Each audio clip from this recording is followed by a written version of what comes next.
So recently, my wife came up and asked me a great question and very honest and open.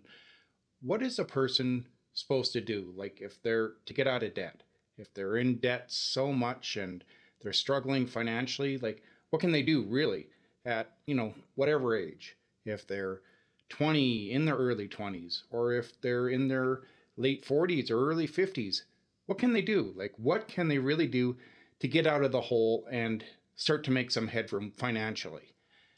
And I thought about it for a second and I replied to her, well, there's only two options, always two options available to a person.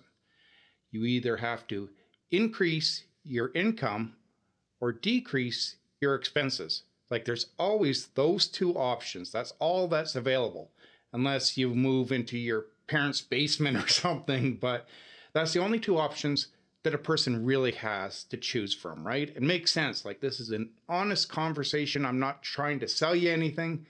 This is what a person has to do. That's the honest truth. And so what can you do to increase your income? Well, most people know this, right? It's pretty obvious. You either have to change jobs, get a promotion, get a raise, increase your skill set, maybe get a side hustle. Like you hear all the time, get a side hustle and bring in additional income, whether that's freelancing or, whatever, selling your time, your skills. And that's really all that's available to a person. And, you hear, oh, passive income, and that gets tossed around a lot, right? Oh, passive income. And there's a lot more to it than that. It just doesn't come instantly, right? It's a lot of work up front to get to that level where it's just passive and you don't have to do anything. Anybody who's telling you differently is probably trying to sell you something. There's also investing, which I talk about on my channel. I'm big into investing and personal finance. That's what I'm all about here. And even that takes a long time, right? It just doesn't come instantly. Everybody talks about, oh, the power of investing, but it takes 10, 20, 30 years, right? So even that isn't an instant win, right? It's not an instant guarantee. And you can try to also capitalize on tax benefits, to increase your net income, take advantage of all the benefits out there. So everybody knows all of this, right? So I want to go back to the passive income thing, right? Like take advantage of some of your skills, right? There's something that you're good at that you can teach, you can showcase, somehow create a course or maybe a digital product, something you do that someone would pay to learn about. Like this all makes sense, right? It's common sense stuff, but people have to be willing to put in the work to get there, right? It just doesn't come instantly. That's why I talk about personal finance and investing and portfolios on my channel. In case we haven't met, I'm Aaron, a 20-year corporate accountant and analyst, and I'm also a seasoned investor. I've been investing for close to 20 years now, so I think I have a lot that I can teach a person that maybe someone doesn't know. So the second way is, like I said, reduce your expenses, right? This makes sense. So you're familiar with this, like you can track your spending. Maybe you can downsize your house. I know that's not very appealing, but it sure would save you money, right? You have to do something to bring those expenses down. You can refinance some of your loans, bring them into a lower line of credit, which has a lower interest rate. You can cook at home. You can drive an old car like I do. I drive an old beater. I can afford a new one, but I'm not shelling out the money, especially now if you know about vehicle prices and the way it's going. I'm not going to buy a new vehicle until I absolutely have to. And even then, like all the old rules about buying a car and, what to look for, well, all that, a lot of it's going out the window, right? Because cars are just outrageously overpriced because of various things. But anyway, I'm digressing. So I drive an old car and I really budget and don't buy a lot. Like I'm very cheap in a way. Like I put stuff back, or do I need this?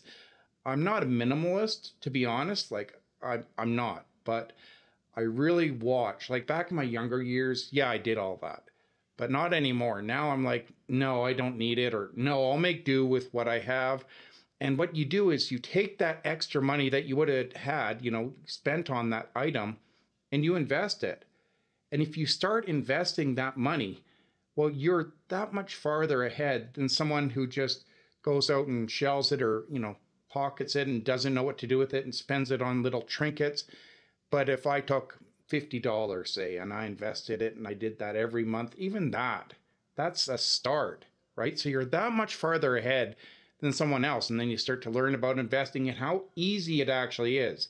Don't listen to all the people out there saying, oh, you'll lose your money and everything like that.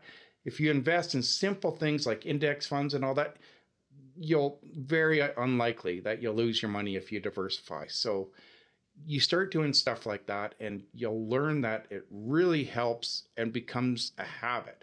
And that's why I teach about micro habits on this channel, because you just start making gradual changes. And okay, I'm going to cut off my internet and I'm only going to eat out once a month or something like that. Like just little things like that can make a huge difference over time, and just little baby steps. And that's what I've done.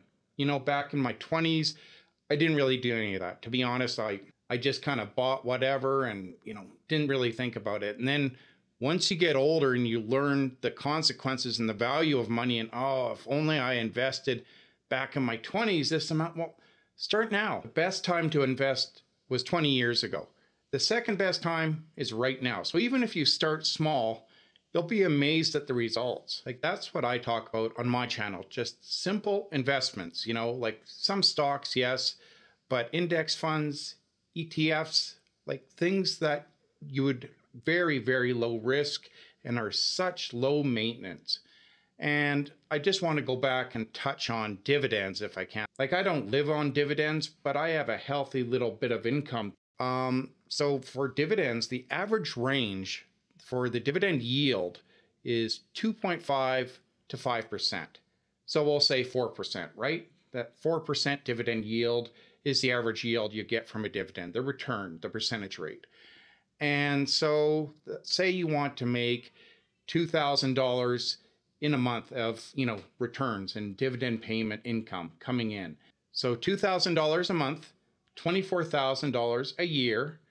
In order to get that, you would need to have invested $600,000. So I even talk about on my channel cryptocurrency. And as soon as I say that, people, oh my God, he's a scammer, because so many people know just a little bit of crypto into a few bits like Bitcoin or something like that, like safe bets, and only a little amount at that. Even that's fine. But they brag, oh, you're going to get rich from crypto. The chances of someone getting rich and, hitting a gold mine and buying it at such low price and then it goes to the moon is so minuscule, like infinitesimal, that it'll probably never happen. So I never talk about that. I just talk about, oh, every, month you put 20 bucks in or something if you can afford it. But it's just little choices like that that really add up, So the chances of a quick rich scheme actually working is probably 0.01%. Like, and the time you would take searching for that one thing that might actually work, you could better apply that to something practical, like developing your skill set and then selling a product that actually makes sense that people would want to buy. So develop a side hustle is what I'm saying, and learn about investing. And if you're interested in learning about personal finance and investing and investment portfolios, like how to get started, that's what I teach on this channel, right? Because I find many videos give you, well, I'll tell you what to invest in, but they don't give you the how. And so many of my friends come up to me and say, I just want to know how to get started. Like they'll tell me what to buy, but they won't tell me how to pick a stock or how to actually get started, like the steps I have to take. Just practical, simple advice. And that's what I teach on this channel.